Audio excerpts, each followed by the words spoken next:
ये नए कानून अध्यक्ष जी किसी भी के लिए बंधन करता नहीं है। ऐसे कानून है, उनके लिए ऑप्शन है, और जहां ऑप्शन है वहां विरोध के लिए कोई कारण ही नहीं बनता। स्वामी विवेकानंद जी ने जो बात, जब पुराना सिस्टम हटाने नया कानून बाध्य नहीं, नए विकल्प देता है, तो विरोध की कोई वजह कैसे हो सकती है? ये सवाल पीएम ने सबसे पूछ लिया।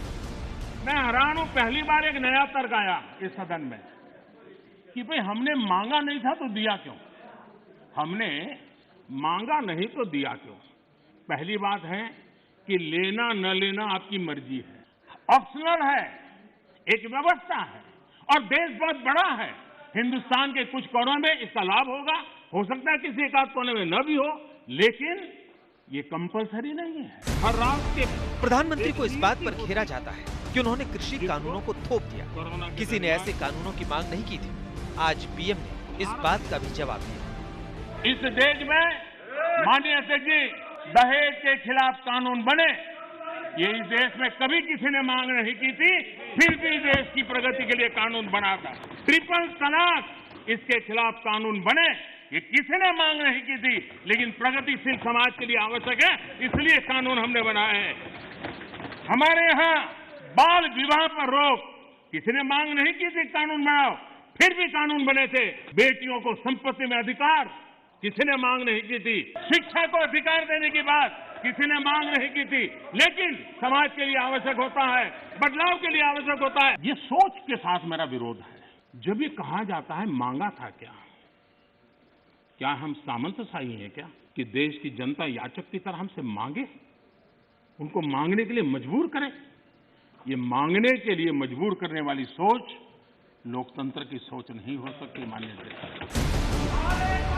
मैंने विपक्ष की राजनीति कानून के कलर पर टिकी है। वो इसे काला कानून बता रहे हैं। पीएम ने कलर नहीं, कंटेंट और इंटेंट की बात की। रिग्रेसिव नहीं, प्रोग्रेसिव पॉलिटिक्स की बात की, जो यथास्थिति को बदलती है, स्टेटस क्यू में नहीं रहती।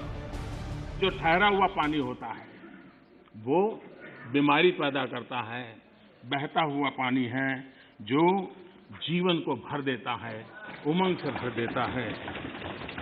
जो चलता है चलता रहे, चलने दो, अरे यार कोई आएगा तो करेगा, ऐसे थोड़ा चलता है। ये जिम्मेवारियां लेनी चाहिए, देश की आवश्यकता के अनुसार निर्णय करने चाहिए। स्टेटस को, देश को तबाह करने में ये भी एक मानसिकता ने बहुत बड़ा रोल किया है। दुनिया बदल रही है, कब तक हम स्टेटस को ऐसे ही करते रहेंगे?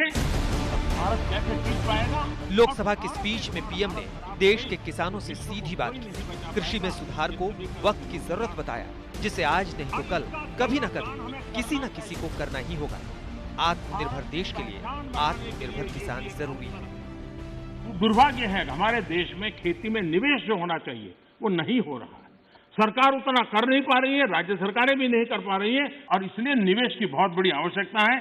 जब तक हम निवेश नहीं लाएंगे, जब तक हम हमारी खेती को आधुनिक नहीं करेंगे, हम जब तक छोटे से छोटे किसान की भलाई के लिए व्यवस्थाएं विकसित नहीं करेंगे, हम देश के एग्रीकल्चर सेक्टर को ताकतवर नहीं बना सकते हैं। और इसलिए हमारा किसान आत्मनिर्भर बने, उसको अपनी उपज बेचने की आजादी मिले। हमारा किसान सिर्फ गेहूं और चावल वहां सीमित रहे, उससे भी बात बनने वाली नहीं है। हम बाहर से चीजें न लाएं, हमारे यहाँ संभावनाएं हैं। हमारे किसान को गाइड करके हम नई नई चीजों पे ले जाएंगे। देश में खेती किसानी के हालात सबको पता है। पुरानी सोच से बदलाव नहीं आएगा, सुधारों की तरफ बढ़ना ही होगा, भविष्य की तैयारी करनी ही होगी। पीएम ने आज इसी की बात की। कानूनों में कोई कमी है तो बदलाव की भी बात की। हम मानते हैं कि अगर इसमें कोई कमी हो और सचमुच में किसान का नुकसान करते, उसमें बदल करने में क्या जाता है जी? ये देशवासियों के लिए है।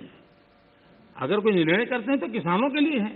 लेकिन हम इंतजार करते हैं, अभी भी हम इंतजार करते हैं कि वो अगर कोई चीज स्पेसिफिक बताते हैं और अगर वो कन्विंसिंग है तो हमें कोई संकोच नहीं है। अब ज्यादा हो रहा है। पीएम ये बात बार बार कह चुके हैं कि कोई कानून 100% परफेक्ट नहीं होगा।